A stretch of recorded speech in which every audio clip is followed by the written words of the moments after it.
Oi, no vídeo de hoje vamos falar de Punk Rock Jesus, ou Jesus Punk Rock para os que preferem a versão traduzida. Punk Rock Jesus é uma história em quadrinhos lançada em 2012 que foi escrita e ilustrada pelo Sam Murphy. Essa história é até que bem obscura, tanto que eu só conheci ela lá para 2020.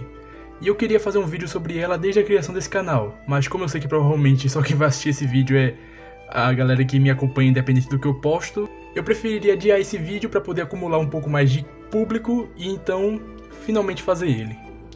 Mas enfim, o que é Jesus Punk Rock? Ela é uma história de ficção científica com discussões ideológicas, extremistas e muita crítica social foda. Essa história se passa entre os anos de 2019 a 2035 e a Terra está em um colapso climático. E um milionário chamado Slate, através da empresa chamada Office, decide patrocinar um projeto de um novo reality show chamado Projeto J2. E para isso ele contrata a geneticista ambientalista que ganhou o prêmio Nobel chamada Dra. Sarah Steffney para trazer Jesus de volta através de um clone feito a partir de uma amostra de DNA coletada de objetos sagrados vindo do Vaticano. E se Sarah conseguir criar esse feito, então Slate irá financiar seu projeto para criar algas que absorvem CO2 e livrar o planeta do aquecimento global. Afinal de contas, se para salvar o planeta Terra ela tiver que trazer Jesus de volta, então que assim seja.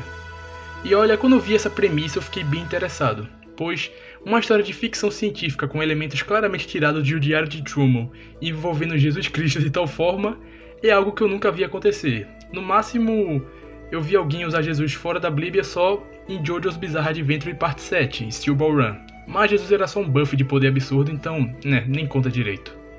Mas enfim, Slate financia o projeto e chama uma garota virgem de 18 anos chamada Gwen, para ela fazer o papel da Virgem Maria, em troca de Slate dar muito dinheiro à sua família. Outro personagem muito importante que vale a pena citar é Thomas Mikhael. Ele é um ex-membro do Irã e tem basicamente todas as capacidades de um protagonista de filme de ação dos anos 80. Ele foi contratado para ser o anjo da guarda do segundo Jesus Cristo e ele aceita o trabalho pois ele acredita que o clone de Jesus é realmente o Messias. E claro, não podemos deixar de fora o protagonista, que é o próprio Jesus Cristo, ou Christopher como ficou nomeado daí pra frente. Daí diante acompanhamos a vida de Chris e sua mãe confinados em uma ilha sendo assistido por bilhões de pessoas todo santo dia. Acompanhamos o crescimento da criança e como tudo isso vai afetar a vida dele no futuro. Obviamente, temos sim um povo que vê o Cristo como Messias e outros que veem ele como o Anticristo. E para quem não sabe, o Anticristo é a entidade que vai dominar o mundo em nome de Satanás, como diz o livro de Apocalipse. E o ponto forte da história são os questionamentos que ela traz sobre a existência ou não de Deus. E não, a história não é uma propaganda escrachada do criacionismo ou do ateísmo. Ela é bem mais reflexiva sobre esses dois assuntos e cheia de críticas sobre os extremistas cristãos e ateus. Além disso, tem críticas menores como a violência ou o fato da mídia ser podre e só ligar para os lucros, críticas ao capitalismo e a outras questões como separação de igreja e Estado. Enfim, essa é basicamente a proposta da história. Ela nunca bate o martelo dizendo que isso é real ou não. Tanto que quando rola algum milagre, cabe do leitor decidir se aquilo que ele está vendo é realmente um milagre ou só uma simples coincidência. E isso é aplicado de uma forma tão boa que realmente te faz pensar sobre isso. E ela é uma história bem curtinha, com apenas 6 capítulos de mais ou menos 30 páginas. E eu recomendo você ler como se fosse as sobras de um bolo de aniversário, sabe? Uma vez por dia você lê o capítulo e reflete sobre o que aconteceu na história. Na minha opinião, essa é a melhor forma de curtir ela. Além da arte, Sam Murphy desenha tudo de forma muito bem detalhada, além de que ele só desenha usando a minha técnica favorita, o alto contraste. Essa técnica consiste em você desenhar usando apenas os dois extremos dos tons, branco e preto, sem lá nenhuma variação de cinza ou qualquer coisa do tipo. E isso deixa um desenho bem estiloso e bem sombrio, entende? Mas se for usar, tenha cuidado para não exagerar muito no preto, pois isso pode deixar seu desenho muito pesado e difícil de entender dependendo da pose. Mas o principal motivo de eu amar essa história é porque ela é uma joia rara, pois, não sei se você percebeu, mas meu avatar não tem uma cruz em volta do pescoço à toa. Eu sou sim uma pessoa cristã que acredita nos ensinamentos de Jesus. Porém, eu não posso negar que quase todo material de entretenimento gospel é uma merda. E vamos lá, desenhos animados por exemplo, temos Ben 10, Bob Esponja, Meninas Superpoderosas, e para competir com isso, os crentes vão lá e criam as formigas crentes, os vegetais crentes. Sabe, dá pra contar nos dedos a quantidade de obras de entretenimento gospel que são realmente decentes. Por exemplo, Deus Não Está Morto, que é o filme que tem o mesmo objetivo narrativo de Punk Rock Jesus, ele falha em todos os aspectos, pois o filme é ruim demais. Em 2014, quando eu tinha uns 11 anos, eu vi o filme e achei ele maravilhoso, mas quando eu fiquei mais velho e assisti ele lá pros 16 anos, eu vi que o filme tinha vários erros gritantes, sabe? Porque pra quem não assistiu ou não lembra, basicamente esse moleque, ele é cristão e ele foi pra faculdade de filosofia, mas o professor lá obriga todo mundo a negar a existência de Deus. Ele se recusa a fazer isso, obviamente, e o professor obriga ele a ficar na frente da turma e tentar provar ao professor que ele está errado, e se ele falhar, ele vai, perder uns 30% dos pontos que tem, sabe? Profissional do sexo que pariu. Eu não estou acreditando no que eu acabei de ler. Eu não consigo, sabe? Ok.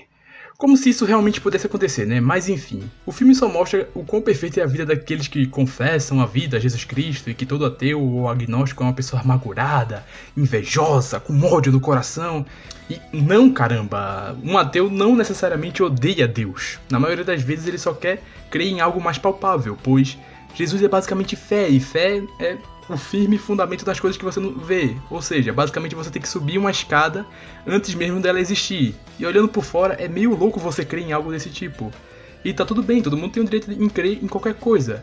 E podem fazer o debate se quiser, só que desde que não falte o respeito, entende?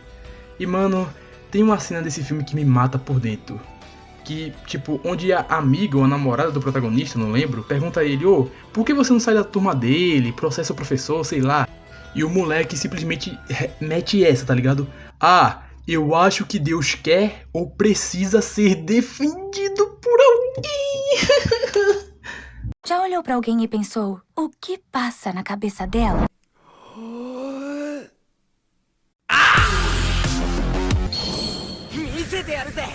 My favorite card, Elemental Hero. Break up,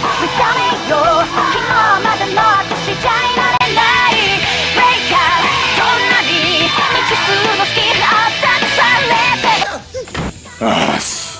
que pariu, essa merda quebrou de novo. Eu acho que isso não adianta, Spike. Parece que adiantou bastante. Ô seu animal, você realmente acha que o ser supremo que criou o universo precisa de um moleque estudante de filosofia como advogado? Mas enfim, existe sim obras de entretenimento gospel que são realmente boas. Nos desenhos temos Superbook e Neo Genesis Evangelion.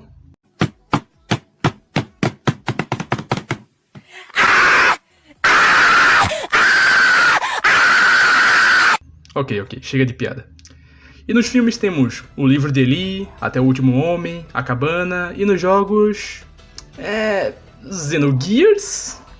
Ai, esses japoneses, viu?